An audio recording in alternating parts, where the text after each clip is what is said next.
आउज़ बिल्लाहि मिनश शैतानिर्रजीम बिस्मिल्लाहिर्रहमानिर्रहीम। शुरू अल्लाह के नाम से जो बड़ा मेहरबान नहायत रहम करने वाला है।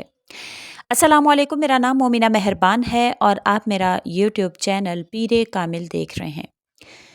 आज का वजीफ़ा ज़ुल्हज के पहले जुमा के हवाले से इंशाअल्लाह एक ऐसा वजीफ़ा है जो आपकी तकदीर को बदल देगा।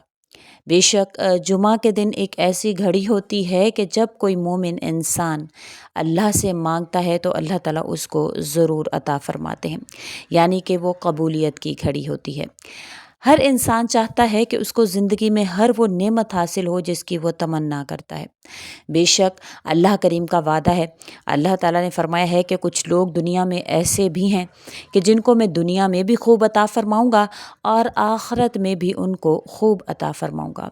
तो अल्लाह करीम से दुआ है कि अल्लाह ताला तमाम सुनने वालों को उन लोगों में शामिल फ़रमाए कि जिनको अल्लाह दुनिया में भी खूब अता फ़रमाएंगे और आखिरत में भी उनको खूब अता किया जाएगा।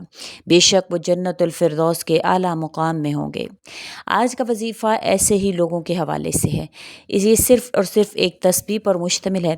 अगर आप ये एक तस्बीह कर लेंगे तो इंशाअल्लाह अल्लाह करीम आपके नसीब को जगमगा देंगे। दौलत का सैलाब होगा, तूफ़ान आ जाएगा। पैसा मांगेंगे, इज़्ज़त मांगेंगे, दौलत मांगेंगे, शोहरत मांगेंगे, लंबी उम्र मांगेंगे, अल्लाह से जो भी मांगेंगे इंशाअल्लाह अल्लाह करीम आपको वो अता फ़रमा देंगे। बेशक आज का वजीफ़ा ज़िक्र पर मुश्तमिल है। ज़िक्र की एक तस्बीह है। वो कौन सी तस्बीह है इंशाअल्लाह वो मैं आपसे ज़िक्र करने वाली हूँ, लेकिन उससे पहले ज़िक्र के चंद फ़वाइद जो हदीस मुबारका में बयान हुए हैं वो मैं आपसे ज़िक्र करना चाहूँगी। तमाम सुनने वालों से गुजारिश है जो ये सुन रहे हैं, एक मरतबा कलिमा ला इलाहा इल्लल्लाह मुहम्मदुर रसूलुल्लाह पढ़कर कमेंट में डन लिख दीजिए या अपना नाम लिख दीजिए। बेशक ज़िक्र जब इंसान करता है तो ज़िक्र करने वाले से शैतान दूर भाग जाता है और अल्लाह ताला इसकी क़ुव्वत में इज़ाफ़ा फ़रमा देते हैं। जो इंसान अल्लाह की खुशनुदी हासिल करने के लिए ज़िक्र करता है तो अल्लाह ताला उसके दिल से फ़िक्र को, गम को दूर फ़रमा देते हैं। दिल में एक राहत आ जाती है, एक सुरूर आ जाता है।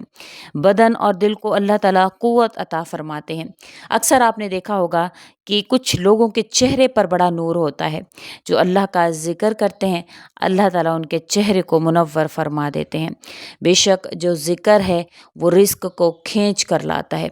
ज़िक्र के हवाले से फ़रमाया जाता है कि आसमान में एक ऐसा दरवाज़ा है जो ख़ुसूसन ज़िक्र का है।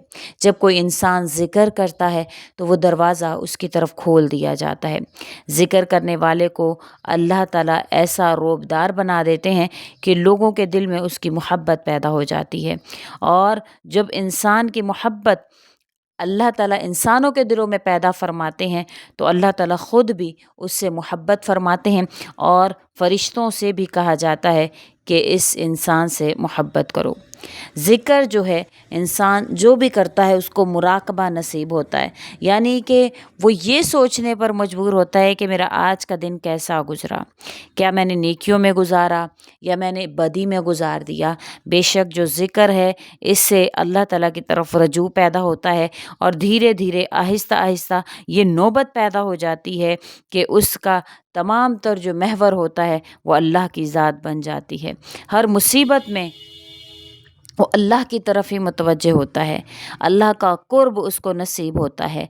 ज़िक्र में जितना इज़ाफ़ा करता है इतना ही अल्लाह के कुर्ब में इज़ाफ़ा होता चला जाता है। अल्लाह ताला अपनी मार्फत के दरवाज़े उस पर खोलना शुरू कर देते हैं। उसको जब कोई मुसीबत परेशानी आती है तो वो सिर्फ़ और सिर्फ़ अल्लाह की ज़ात की तरफ मुतवज्जे होता है और अल्लाह से मांगता है। बेशक इंसान का दिल चाहता है कि उसको रोज़ी मिले, रोज़ी भी ऐसी जो कभी ख़त्म ना हो। जो इंसान ज़िक्र करता है अल्लाह इसको ज़िंदगी में तो रोज़ी अता फ़रमाते हैं, उसके दिल और रूह को भी रोज़ी अता फ़रमा देते हैं। बेशक जो ज़िक्र है वो दिल का सुकून है, वो रूह की रोज़ी है। दिल को ज़ंग से साफ़ करने में भी ज़िक्र बहुत ज़्यादा कारआमद है। अल्लाह ताला उस इंसान की लग़ज़िशों और خطاؤں کو دور فرما دیتے ہیں جو اللہ تعالیٰ سے ذکر کے ذریعے قریب ہوتا ہے۔ اللہ تعالیٰ اس انسان کو جو اللہ کے ذکر میں مشغول ہوتا ہے اس کو ہر مصیبت سے نجات عطا فرماتے ہیں، سکینہ اور رحمت اس پر اترنے لگتی ہے، فرشتے ذکر کرنے والوں کو گھیر کر کھڑے ہو جاتے ہیں، اللہ تعالیٰ اس کے اوپر ایسی برکت نازل عطا فرماتے ہیں کہ نہ اس کی زبان غیبت کرتی ہے، نہ وہ چغل خوری کرتا ہے، نہ وہ جھوٹ بولتا ہے، نہ بدگوئی کرتا ہے، نہ لو گوئی کرتا ہے، بلکہ اللہ اس کو ہر چیز سے محفوظ فرما لیتے ہیں۔ جس شخص کی زبان اللہ کے ذکر کی عادی ہو جاتی ہے تو وہ ان اشیاء سے عموماً محفوظ رہتا ہے جس کی زبان عادی نہیں ہوتی ہے۔ اللہ تعالیٰ اس انسان کو ایسا درجہ عطا فرماتے ہیں کہ قریب ہے کہ وہ فرشتوں کے قریب ہو جائے۔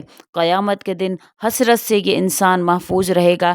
بے شک قیامت کے دن بہت سے لوگ حسرت کریں گے کہ کاش ہم نے زندگی میں کچھ ایسا کیا ہوتا کہ آج ہم اعلیٰ جنتوں میں ہوتے، لیکن ذکر کرنے والوں کو یہ حسرت نہ ہوگی۔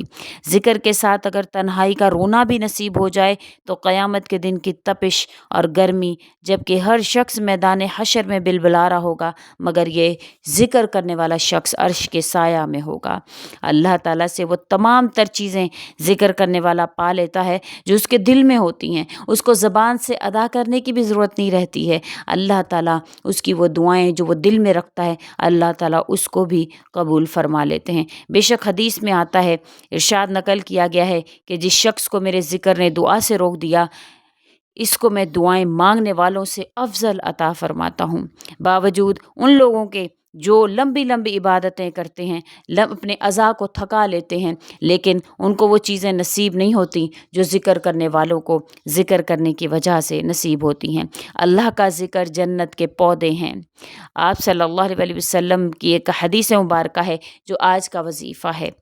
جو شخص لا الہ الا اللہ وحدہ لا شریک لہ لہ الملک ولہ الحمد وہو علی کل شیء قدیر 100 مرتبہ کسی دن پڑھے، اور اگر جمعہ کے دن پڑھے تو اللہ تعالیٰ اس کو ہر وہ چیز عطا فرمائے جو وہ اللہ سے مانگتا ہے۔